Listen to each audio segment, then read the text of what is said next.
Hello and welcome to our channel Cinescribe. तो दोस्तों, आज जो मूवी हम डिस्क्राइब करने जा रहे हैं उसका नाम है OMG 2। ओ माई गॉड 2 एक ऐसे विषय पर बनी फिल्म है आज के समय में जिसके ऊपर बात करने की सबसे ज्यादा जरूरत है। क्यों इंटरनेट और सोशल मीडिया के इस युग में हमारे बच्चों को बहुत कुछ ऐसा पता चल जाता है जिसको जानने की जिज्ञासा अधिकांश टीनेजर के मन में जरूर उठती हो, लेकिन बदकिस्मती से मोस्ट ऑफ द टाइम उनकी ये जानकारी गलत या अधूरी ही साबित होती है। और इस फिल्म की कहानी में इसी मुद्दे को जोरदार तरीके से बताया गया है। खास बात यह है कि जितनी बार भी फिल्म में सेक्स एजुकेशन की बात की गई है तो कोई पर्दा नहीं रखा जाता, और यहीं पर फिल्म दर्शकों के मन पर अपना प्रभाव छोड़ जाती है, क्योंकि देखने वाले इसको अश्लील नहीं बल्कि वक्त की जरूरत मानकर हर एक मैसेज को अपने दिमाग में डालते चले जाते हैं। फिल्म की शुरुआत होती है उज्जैन के महाकाल के मंदिर से। कांति शाह मुदगल यानी कि पंकज त्रिपाठी महाकाल यानी कि शिव जी का बहुत बड़ा भक्त है और उसकी महाकालेश्वर मंदिर के बाहर चढ़ावे का प्रसाद और दूसरे सामान बेचने की एक छोटी सी दुकान है। कांतिलाल के घर पर उसकी बीवी गीता, एक बेटा विवेक और बेटी दमयंती है।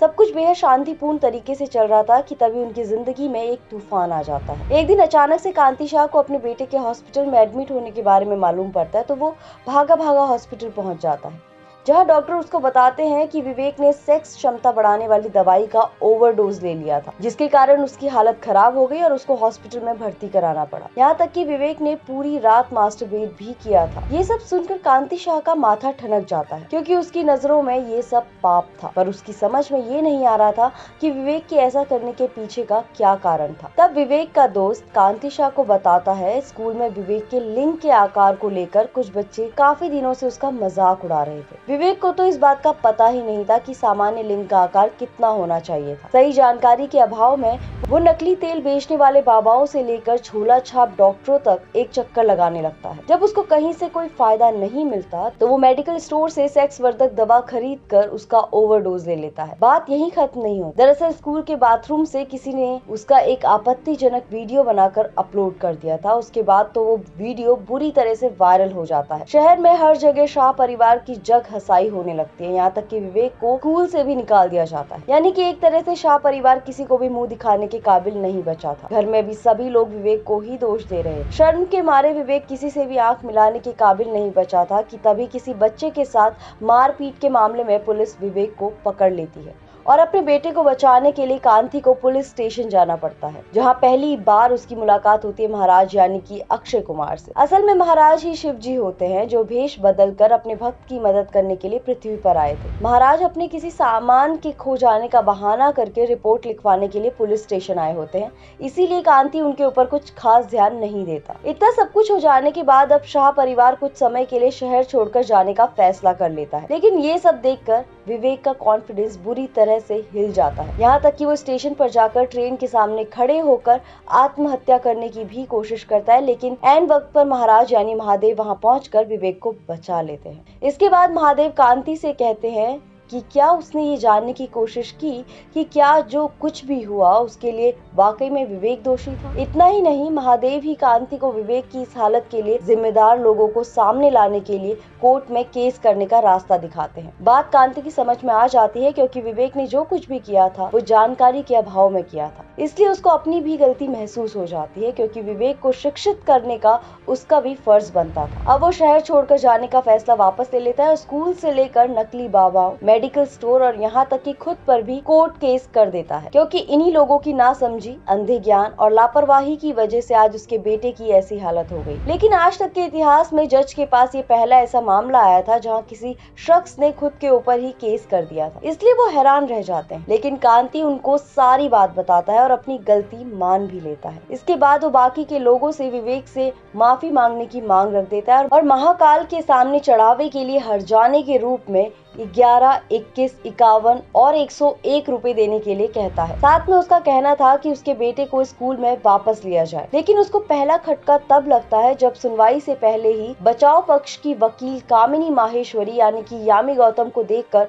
उसका वकील अपने घुटने टेक देता है। दरअसल कामिनी शहर की नामी वकील होने के साथ साथ अटलनाथ माहेश्वरी की बहू भी थी। अटलनाथ माहेश्वरी शहर के सम्मानित लोगों में से एक थे और जिस स्कूल में विवेक पढ़ता था वो स्कूल उन्हीं का था। यानी कि विवेक विवेक को स्कूल से उनके कहने पर ही निकाला गया था, पर अपने वकील के साथ छोड़ देने के बावजूद कांति हार नहीं मानता और अपने बेटे के लिए इंसाफ की लड़ाई खुद ही लड़ने का फैसला करता है। हालांकि विवेक को ऐसा लग रहा था कि उसके पिता के ऐसा करने से वो किसी के भी सामने कभी सर उठाकर नहीं चल पाएगा, लेकिन कांति को पता था कि सिर्फ इसी तरीके से विवेक को उसका खोया हुआ सम्मान और आत्मविश्वास लौटाया जा सकता था। उधर पहले ही दिन कामिनी इस केस को खारिज किए जाने की पूरी कोशिश करती है, लेकिन कांति शाह की दलीलों को सुनकर जज साहब कांति को एक मौका दिए जाने की बात करके केस को एक्सेप्ट कर लेते हैं। यानी कि अब कांति शाह की जिंदगी की सबसे नामुमकिन लड़ाई शुरू हो चुकी थी, जिसके लिए वो दिन रात तैयारी करने लगता है। वेद पुराण से लेकर शेष के विषय पर लिखी गई नई पुरानी किताबों के अलावा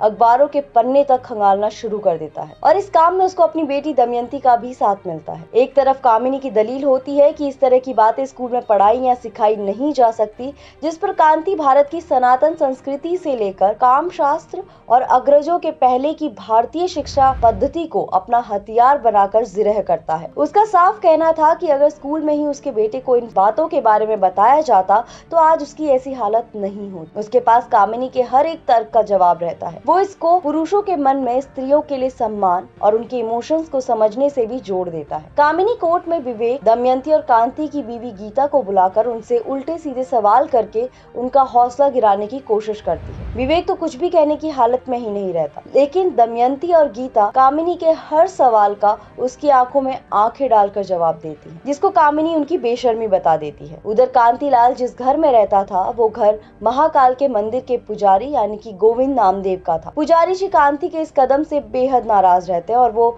उसको उनका घर और दुकान दोनों ही खाली करने के लिए बोल देते हैं। हार कर कांति अपने परिवार को लेकर अपनी दुकान में काम करने वाले नौकर के घर में शरण ले लेता है, लेकिन लाख तकलीफें सहने के बावजूद वो अपनी बात से टस से मस्त नहीं होता। उसका कहना था कि स्कूलों में सेक्स एजुकेशन को होना ही चाहिए, जिससे उसके बेटे की तरह दूसरे बच्चे इस तरह की गलती ना करें। यहाँ तक कि वो बाबाओं, झोला छाप डॉक्टरों और लापरवाह मेडिकल स्टोर वालों को भी कटघरे में खड़ा कर देता है। और इस केस में जब जब भी कांति रुकने लगता है वो महाराज यानी कि महादेव उसकी मदद के लिए पहुंच जाते हैं। कांति की दलीलों के आगे कामिनी की एक भी नहीं चल पा रही थी। सिर्फ इतना ही नहीं था, धीरे धीरे कांति के पक्ष में पूरा देश खड़ा होने लगा था। ये सब देखकर विपक्ष को अपनी हार का अंदाजा हो जाता है, इसलिए अपने आप को बचाने के लिए वो कांति को 1 करोड़ का चेक देकर इस मामले को कोर्ट के बाहर ही सेटल कर लेते हैं। पहले तो कांति चेक नहीं ले रहा होता, लेकिन अपने बेटे के भविष्य के लिए उसको 1 करोड़ की राशि बहुत ज्यादा लगती है, इसलिए उन कुछ पलों में उसकी सोच के ऊपर पैसा हावी हो जाता है और वो चेक को अपने पास रख लेता है। लेकिन ये सब करने के बाद कांति का मन बहुत अशांत था और इसी तरह से परेशान होते हुए